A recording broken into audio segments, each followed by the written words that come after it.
ناظرین، لوگوں کی حقیقت یہ بھی ہے کہ جب گرمیاں چلی جاتی ہیں لوگ سایہ دار درختوں کو بھی بھول جاتے ہیں۔ ناظرین، آہستہ سے چلنا اور اپنی منزل تک پہنچ جانا دوڑنے اور راستے میں رہ جانے سے کہیں بہتر ہے۔ خیرات دینے کی عادت ڈالو، خیرات دینا تم کو آگ سے چھڑاتا ہے۔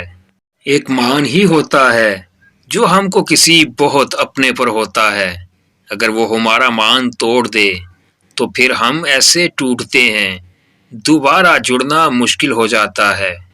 ناظرین، سوچ چھوٹی ہو تو ہر موقع پر مشکل نظر آتی ہے، اور سوچ بڑی ہو تو ہر مشکل کا حل نظر آتا ہے۔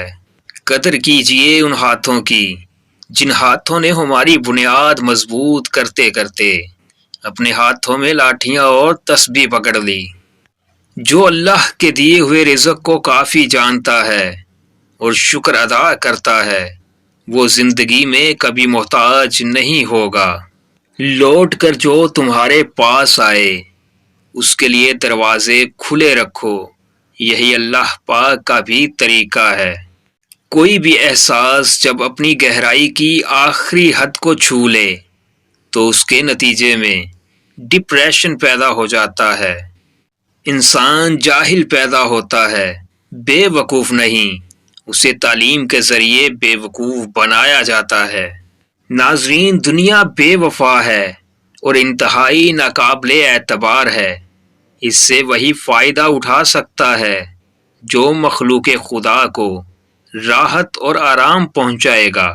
کبھی کبھی ڈھیروں لفظ ہونے کے بعد بھی بولنے کو دل نہیں چاہتا، نہ بنانے کے لیے، نہ جتانے کے لیے، اور نہ ہی ہمدردی کے لیے۔